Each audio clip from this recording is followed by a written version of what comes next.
Okay, welcome to Forthright, and my guest today is my nephew, Matthew Massengale. And I've invited him because there's an awful lot of conversation going on about being homeless in Spokane, and Matthew has lived that life. He's not there now. And I showed him a part of an email that came out from one of the many groups that's trying to make things better, trying to fix this problem.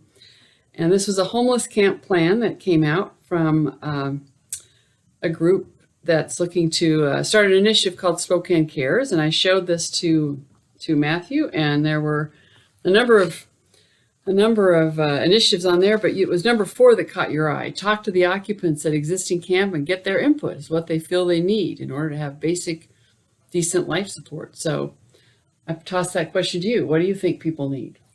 What did you need? I need a lot of things, and I think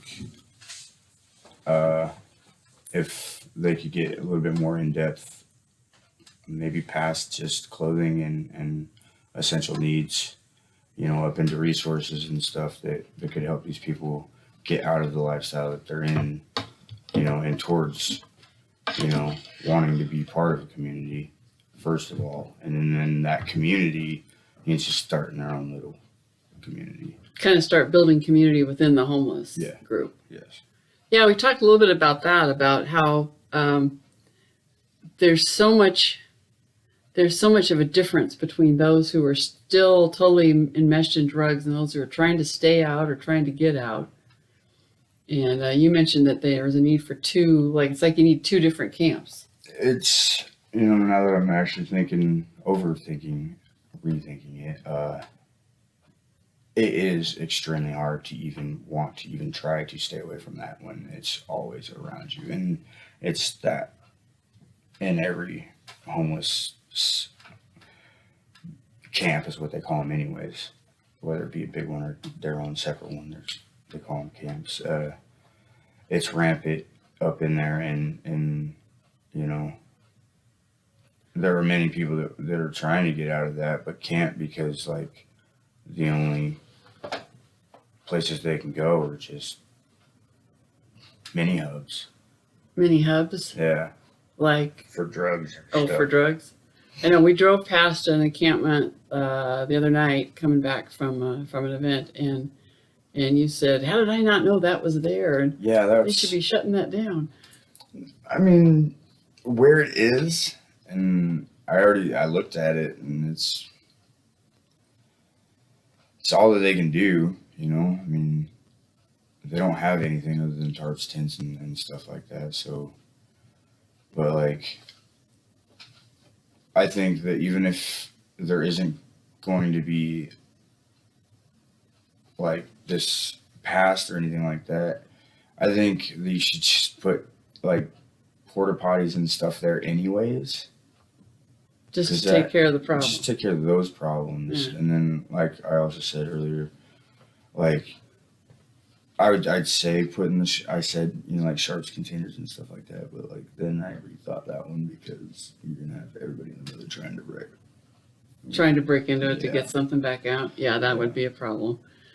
Well, trash is and Yeah, if there's dumpsters and porta potties there, would they get used? They'd get used. Would they get misused? They'd get misused. So I'm not gonna lie to you. Yeah. No matter what you do, everything's going to get used properly, but at the same time, maybe in extreme bad cases too, it's always going to be misused. Yeah. It's unrealistic to think that you're going to have any sort of camp and not have,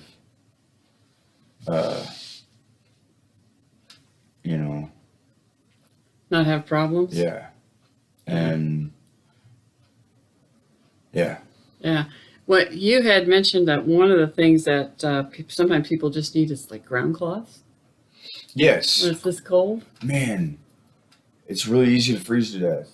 And after telling you that, I had actually fallen asleep one time, and it had started sleet raining on me, and I didn't know. And I was so just out of it and just so tired, I didn't care. I was 3 blocks away from the plaza. I sat down, I fell asleep, and my pants were frozen to the, and that To what you were sitting on? yeah, and Oh man. I got plantar fasciitis anyway, so it kind of like, and had I not begged at City Gate, like they weren't gonna help me, but I refused to leave because I knew that I was in a situation where I couldn't walk anymore, hardly, and I was too far away from the hospital, and I had a couple of homies help me bang on their door, and they eventually let me in, gave me clean clothes and stuff, but they booted me right out to where it was, and I'm like, you know, like that type of stuff right there, like, you know, yeah, it's crazy. A lot of the deaths you find out in the winters and stuff are because of that. Yeah.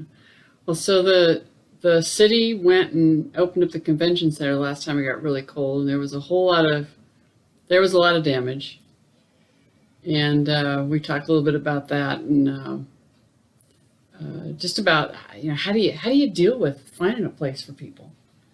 What do you think people are doing right now this week?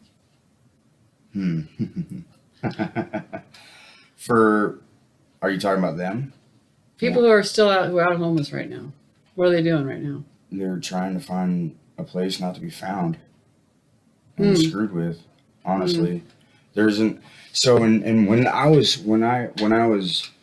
first started the homeless get, like you could literally camp almost anywhere downtown and on the bridges and stuff, and eventually all of the drugs and all the trash and stuff, they shut it all down, so you can't go under Post Bridge no more, you can't go under Maple Bridge anymore, you can't go under any of those places because they were too big, and unfortunately it's gotten to this point because of them and their blatant disregard for, hey, pack it in, pack it out. Oh, I just took a shot. Maybe I should pick up my drug paraphernalia and take it with me and, not cause so many scenes and some stuff. But they don't think like that because they don't have the ability they're not able to in the moment.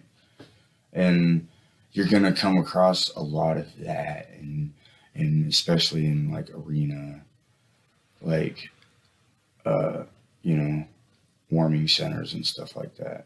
The arena, it's a great idea. I mean, they took it from Salvation when they were doing that. I think a little bit more of the Salvations, like we were talking about, like the spread out. Like more than that's 3. One of the things here was talking about doing scattered site versus the central site, and you had an opinion about the scattered site being better, and maybe just different agencies and different organizations there. Yeah, I mean, if you have, like I was saying, if you have one collective group, you have no idea how many people are going to be in there, first of all, and then they're going to probably invite people, and then it becomes so overwhelming for the staff or for the organization that's trying to organize it, and keep it calm and collective, and that's a chore with one big, and I think that's why any of the like the St. Joseph House over on Elm and Dean, that went under pretty quick because there's too many people, and it's literally a 1-room house like this with a second story, and you got 30, 40 dudes and chicks trying to, on 2 couches, and then even if look at the Salvation Army warming centers, and then there was 3 of them or 2 of them. I'm not sure. I think there was 2 of them. How many people are in Spokane? Population of the city is somewhere around a couple 100,000. How many think are homeless? That's a good question. They're supposed to do another point in time count and try and figure that out. I mean, you're not going to get it from the census either because a lot of these people don't want to be counted, first of all. Right. And a few of them can't be. I mean, your numbers are... So what do you mean by can't be? They're just, you're going to see you coming down and you're like, hey, are you homeless? And, checking. Right, okay. So they're going to duck. They're going to be out. They're going to duck. They're going to be out. There's so many people that just don't trust too. Yeah. And then, I was thinking also when we talked about the arena, and regardless if, their blatant disregard for society has gotten them to where this situation is. Like, they don't care about authority. They don't care about whose place it is. They don't care about, all they care about is, hey man, I'm inside now and I'm going to do what I'm doing. Yeah.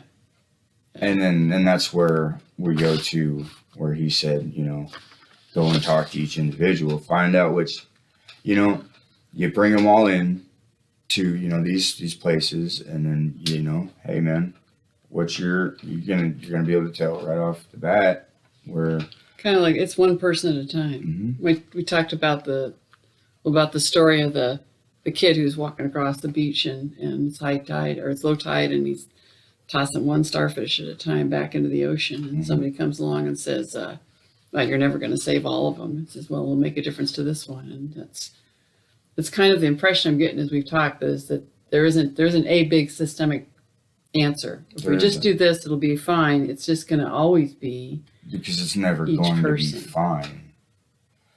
It's going to be always difficult. It's going to be always arduous. It's going to be a very, it's one, like, I talk to a lot of people that do the outreaches down there, Jewels Helping Hands, Blessings Under the Bridge, Cup of Cool Water. When they were doing it, they still do it. Catholic Charities is even doing it now. And you mentioned, I think Citygate has been helpful. Citygate is helpful. That one night wasn't, but sometimes. I got that mixed up.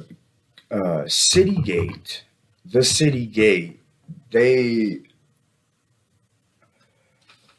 House of Charity, that's the one I was talking about. Oh. Citygate, they were starting to get like House of Charity there for a minute, but then Pastor John just said, no, no, and I'll shut the place down.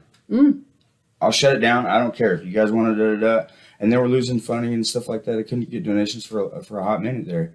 And now, like, yeah, you see the outside line, and when you're going by, you're like, oh, look at all those homeless, but like, they're standing in line, and you notice they're not doing anything dumb. But over at House of Charity, like I was saying, like, you could literally go down there on, not Monday because they're closed, but Tuesday through Friday, and just sit there and watch Joe Blow sit there and hit the meth pipe, and this guy's slamming some stuff, and these guys are over here just like in front of cops, and they're going down, and they'll, hey, one time, and they'll be like, oh crap, and people be like, what's one time? You're like, yep, nope, you gotta go, bro.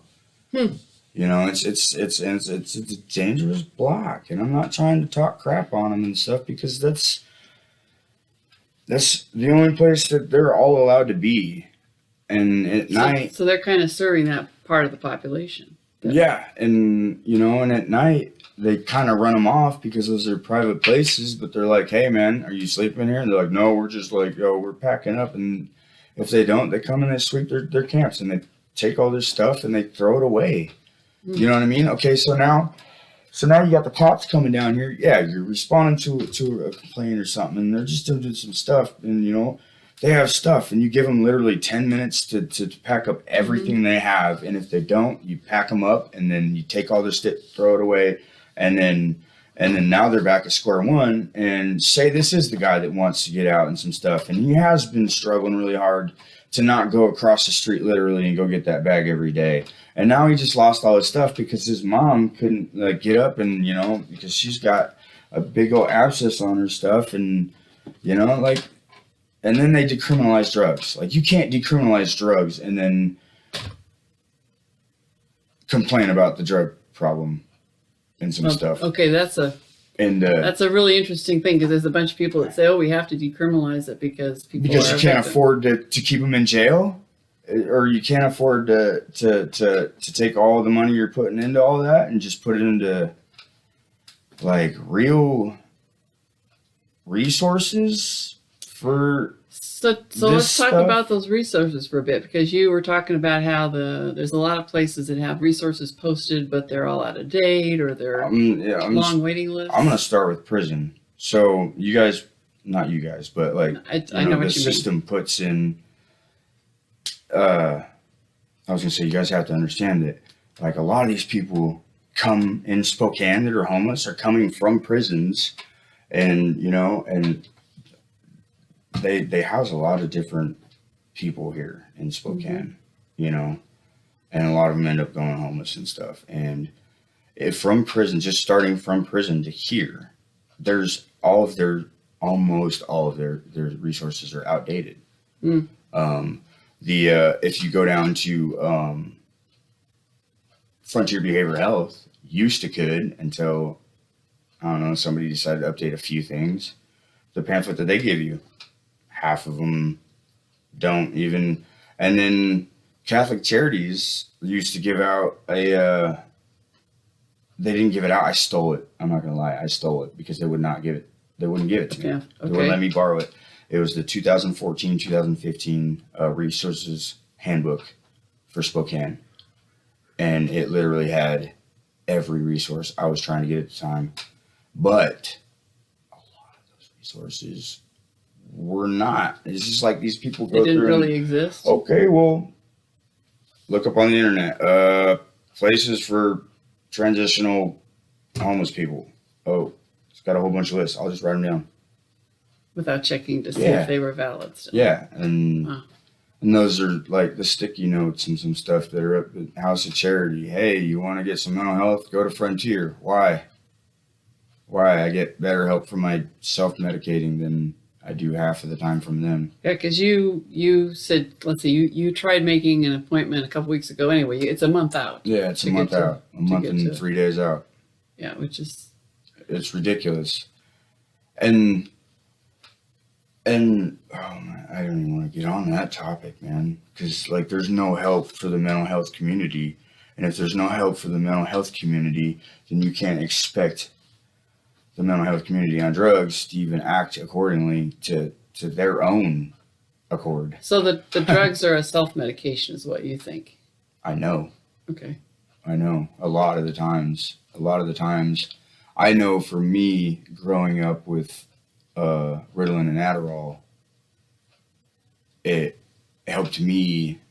I mean, it's crazy. It helped me to focus. It helped me to, even when I was all over the place and still taking my meds and some stuff, but I could think on specific things and I could, and then also too, it takes away everything else. I don't have to think about that. I don't have to think about that. I don't have to think about that. I'm thinking about this now. Just getting back to focus. Mm-hmm. Yeah. No, you said that's one of the things about just having some physical work, even construction or anything, is that you can focus when you got work. And also too, there's so many out there that is, to be honest with you, trying to just OD in some stuff and just can't, or just trying to. You mean they want to OD? Yeah, and then like I'm so stuck on this drug and I can't get out and I hate my life and stuff. The next, and they try and they can't, or like they're just too scared, so they just keep going. Or like there's so many different things in that world that like. Unless you experienced it or at least around it enough, like you don't know where to even begin to like help, and because there is none for people that don't want to quit. There is none for people that don't want to put in the effort to make it so that these don't happen every. Yeah. Well, so for people who want to do something, what's something useful that they can do? What's the most useful thing? I mean, besides saying, "Hey, Matthew, you can come out of the ranch for a while." Well, I think that I know a lot of resources. I mean, this may be the wrong. Are private, and I mean that by like. So, I may know a lot about. Say drug and alcohol counseling and help and mental health counseling and where I can get,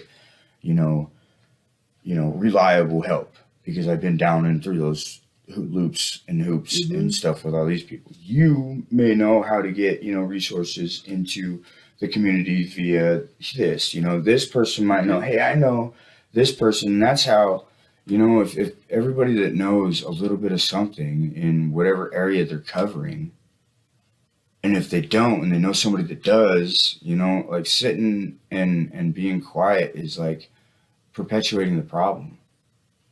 Because almost everybody out there, when you're going to ask them, hey, what do you need? You're going to get 100,000. I don't know. I don't know. I don't know what I need, because they don't. Because every time they get what they need, like, I'll say it just to be the cliche, like, every time I get what I have, something happens. And a lot of the times it's me reacting, but like, man, they get to the point where like, dude, square one's done. How do I know I can trust you? Mm-hmm. Building trust is a big deal. That's where it starts. So we talked about a bunch of the organizations that are out there, and I mean, you've pointed out even House of Charity, Citygate, Jules, UGM, even Teen Challenge comes down. Mending fences, Blessings on the Bridge. Yeah, I mean, there's a place for everyone. Mm-hmm. So that, and I think that's maybe a place where I hear on the other side debates about, well, which is the best way to do it, and what I'm hearing you say is that you kind of need all of them. Yeah. Because they all hit it a little differently. Well, I mean, let's put them all on the table. Salvation Army. We got the Salvation Army, right?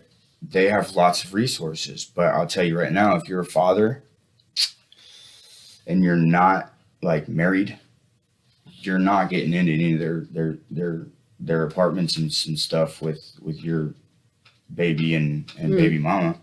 That ain't happening. You're going down to UGM. You're going down to Mending Fences. You're going down to Truth Ministries or somewhere else. You're just in Catholic Charities the same way. They won't do it. And I think that's wrong. I know, being from some domestic violence, Yeah, I know your background. Stuff, yeah. That this is very much a woman's right state when it comes to that type of stuff. And a lot of fathers, a lot of those men out there a lot of them are out there because they just can't get in with their, hey, yeah, honey, you go up in there and you get, and it's like they try to separate just to make sure that there is no more of that. More of. There is a group in Spokane called the Spokane Fatherhood Initiative that's trying to work on those kinds of problems. And they have been diligently trying to open up the door to people so that they see, hey, there are rights for fathers and men in those situations. And how important it is to, if your father lets you down. Very much so. Very much so. Yeah. Yeah. Well, so what resources do you think need to be in a homeless camp? Let's say we do the scattered site thing. What needs to be there? Like I said before, I think. I mean, shoot, we see it in high schools, in schools. We have the counselor's office. Why do we have it there? Okay, so having a counselor on site who isn't trying to juggle appointments 30 days out. No. This is like an on-call PRN type person. Hey, you're not out there prescribing meds. No, you're out there handing out. Hey, you got this problem. Hey, I know about YFA, or I know about the Alana Club, or all these other places, or just somebody that can give the mental health support to people out there that are not thinking about blankets and some stuff, because they can just go take it from anybody they want. Just trying to keep a little order and organize life a little bit. Kind of like a house mother, it sounds like. I mean, the homeless community it's a psyche. It's a personality of its own. And that is, each individual is very much a different individual, even though they may look and sound and seem alike. And, and I think everybody knows that. And one of the things that has occurred to me as I've listened to you tell me about all these kind of coping strategies that you've had, right, is that you have this entire skill set that's useful in living homeless. Mm-hmm. And it takes a different skill set to live successfully in an apartment. So I'm just wondering how one of the big arguments is overall we just need to make sure everybody has like a studio apartment and life will be fine. I've been wondering if that really makes sense. And I don't know. Can you transfer skills and I mean I know that you've had a lot of experience living in an ordinary house. Oh right? yeah, no, yeah. Because Grandma and Papa. I grew up took care of you. in a very good, and due to unfortunate circumstances and my behaviors, she just couldn't. Yeah, I understand, and you understand why that happened. Yeah, I totally, and I don't hold none of that. But like when you get out and you're faced, I mean, get out into the world and you're faced with, hey, reality. Like shit, I'm homeless. What am I gonna do? Like you're not thinking about, hey man, shit, I left the coffee on. I gotta go. You're not thinking about anything, nothing but man, it's getting dark right now, and I got to stay. I can't, and you're really focused in the moment. And everything's private property. Everything's, no trespassing, man. I can't even go through you to get over to there, so I ain't over here. You can't go anywhere, and that's what we're all trying to do, like getting out of the survival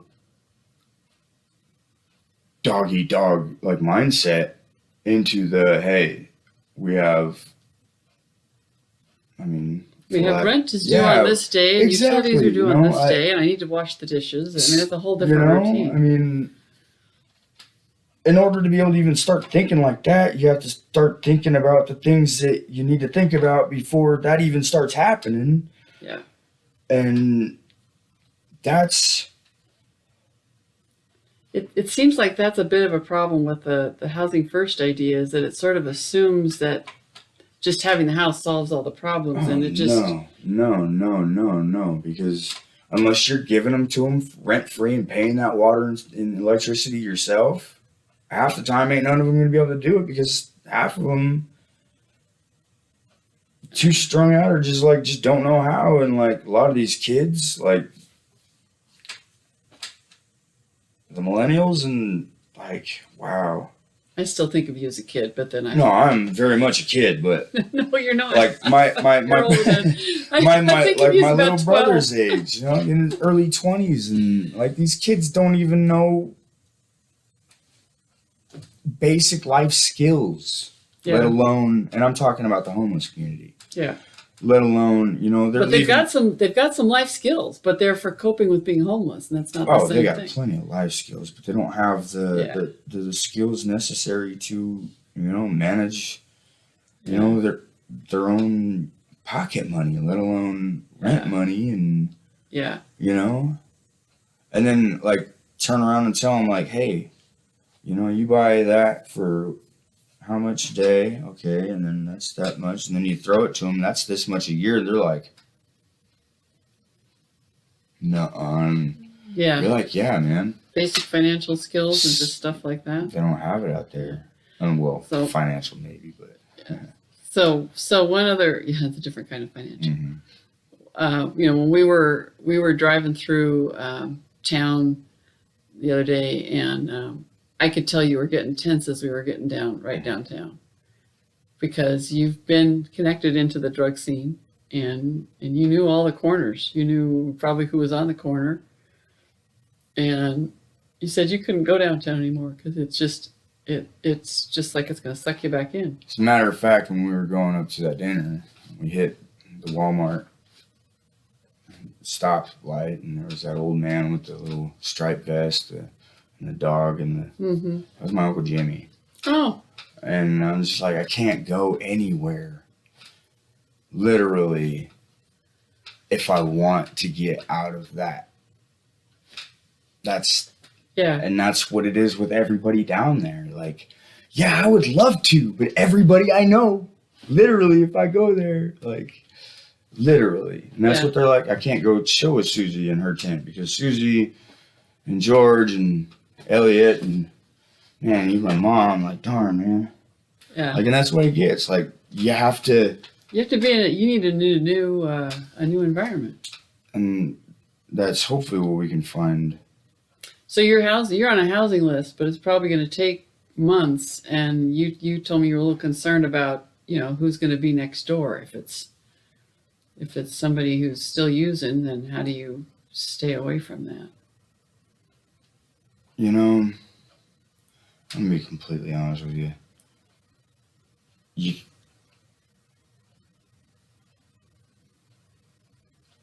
it takes that,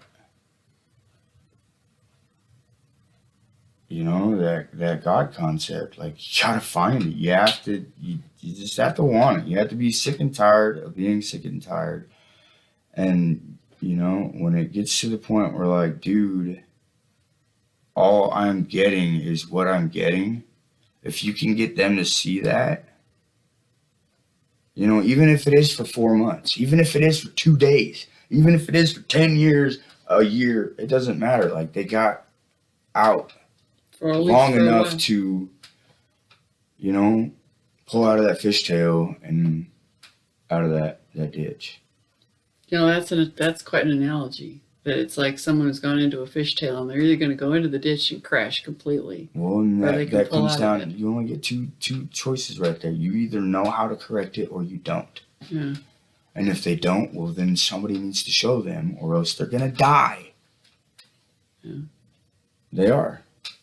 And might not be here in the homeless camps, it might not be there, but you're not going to save every starfish. Yeah. But if you don't at least try and talk to everyone. So we're gonna have to do it as one at a time. Mm-hmm. Okay.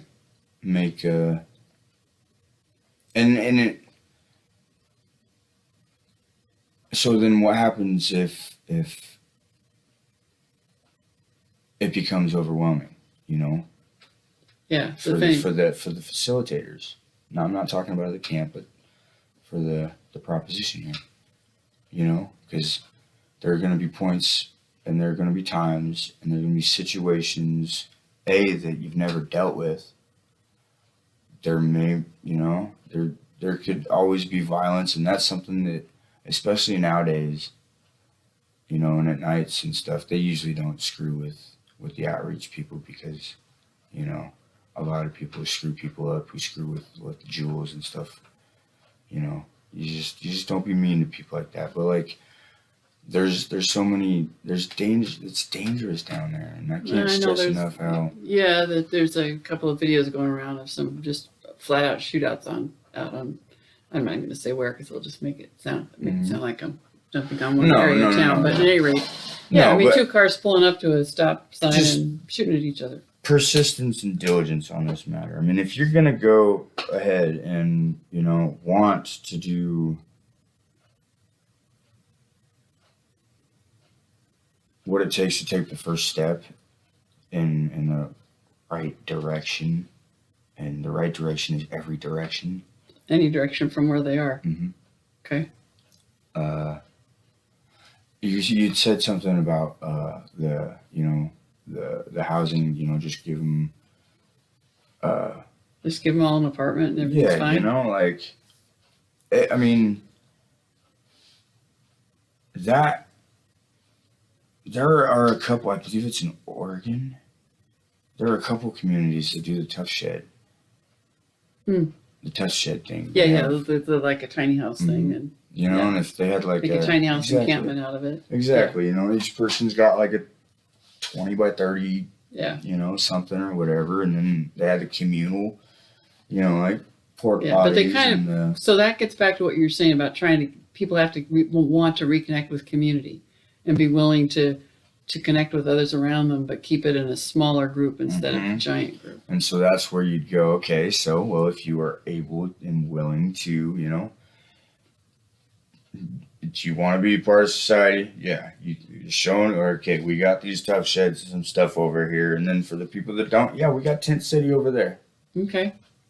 So the tough shed camp is kind of that might be as far as they go, or they might decide that they're going to, go farther and join society be a little more enmeshed and finish that college degree they never finished, or, whatever it is.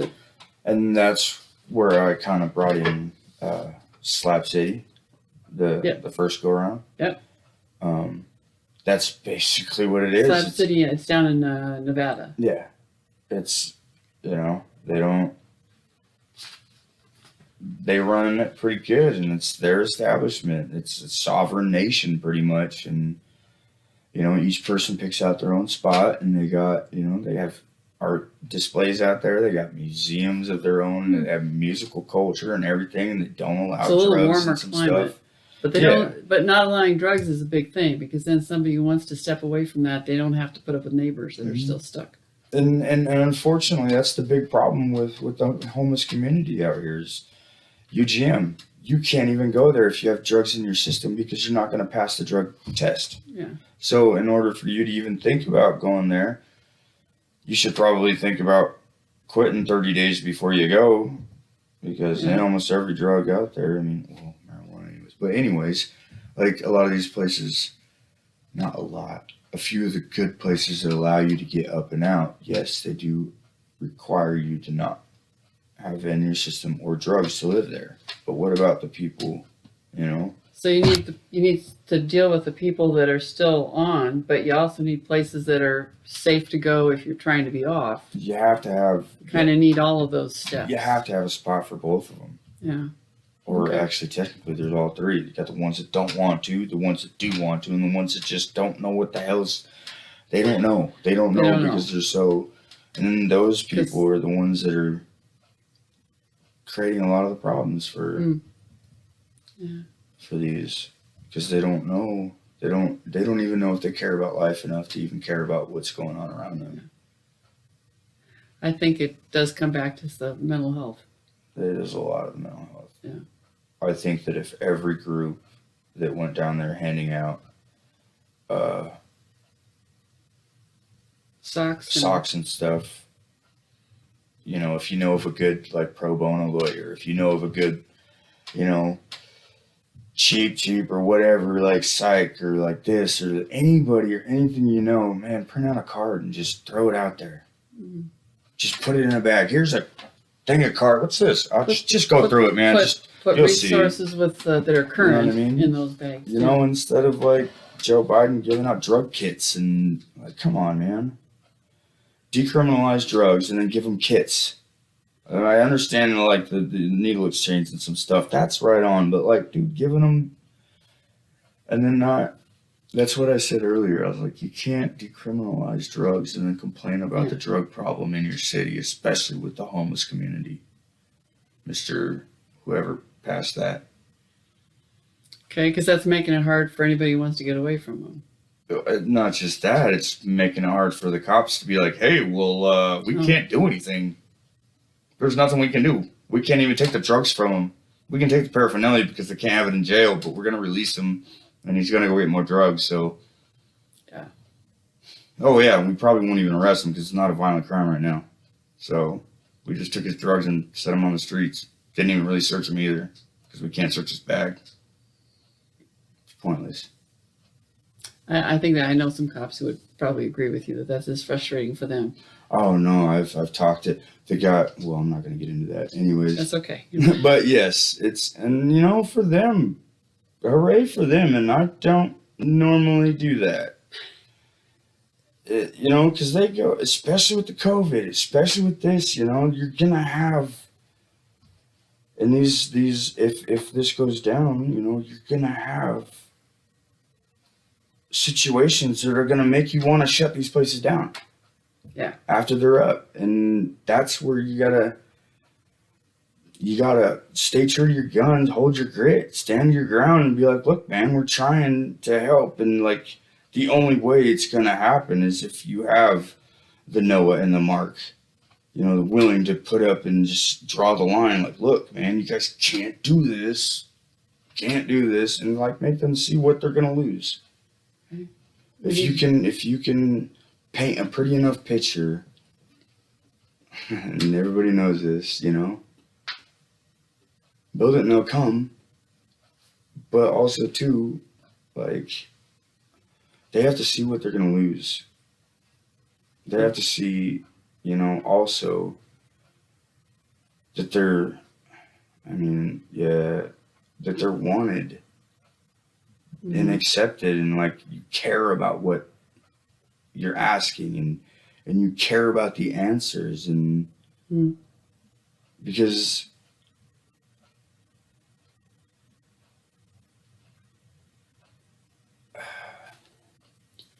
Everybody wants to be wanted somewhere. I mean, it's not just that, like a lot of these people have lost a lot.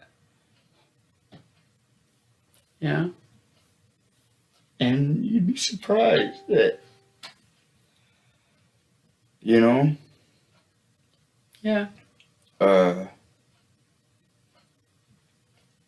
after hearing the stories, like how they're even, mine's cakewalk compared to a lot of things that are out there.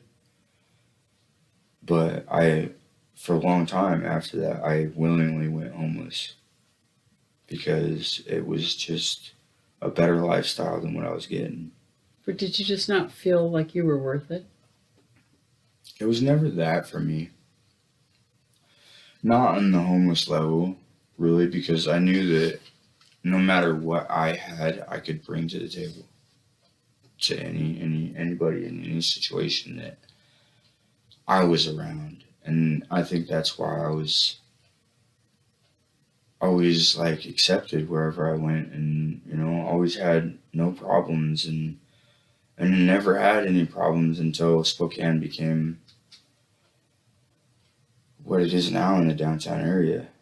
I mean, it used to be just hippies and dirty street kids, and we'd all just bust downtown for a place to stay at night. We'd go get some bum jugs and go down to the river and drink. But now it's just so overrun with drugs and stuff that the people that want to live out there just they got nowhere to be, just sane and alone. Not necessarily alone, but everywhere they go, it's chaos and disorder and discombobulation everywhere, and it just makes for a hard trek through Spokane. I mean, quite literally, the old school don't call it Spokompton for nothing. Okay.